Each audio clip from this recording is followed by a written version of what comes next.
Husiar baro tang siklik kapisa ha ka bank account jong phi kala banja baro Syndon khoblei phi baro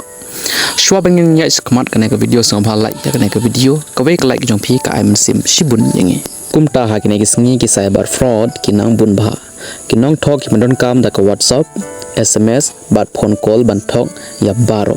kinong ipia ka message WhatsApp ba phin ban update KYC lene bala khang ya ka bank account jong phi ne ba phia ban siu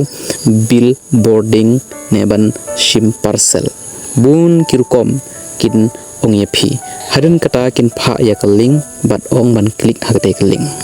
la de pi click ya ka ta link la phi nyon ya ka ta link phila ban po sha ka fake website jong ki te kinong thok nang ta kin pan ya ka account number jong phi ATM card detail CCV pin lene OTP tang shu phi ai ya kine ki jing tim kinong thok kila ban tu ya ka pisa naka bank account jong phi kumta token mau ya kine ki mat mau what click ya kino ki link ki ba wan na ki bru ki ba phimi thu what nyonya ki te ki link mo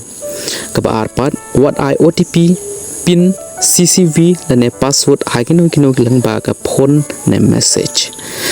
ki bang kimju pan OTP ne pin lang ba ka phone call ka ba saupat la de phiyo ka APK file ban download what download setia namar kala ban long ka app ka ba snew kumta la phi sha thok topun tip mar dor sha ka bang jong phi bat phone show number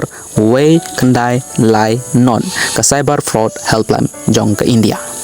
phila ru ban ujol lang ba ka national cyber crime reporting portal ki cyber fraud kala manjia ha kino kumta long husiar bat page bnia shwa ban click ya kano khaling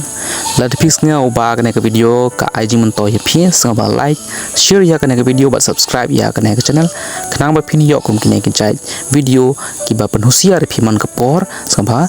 subscribe ya ka channel khomle shibun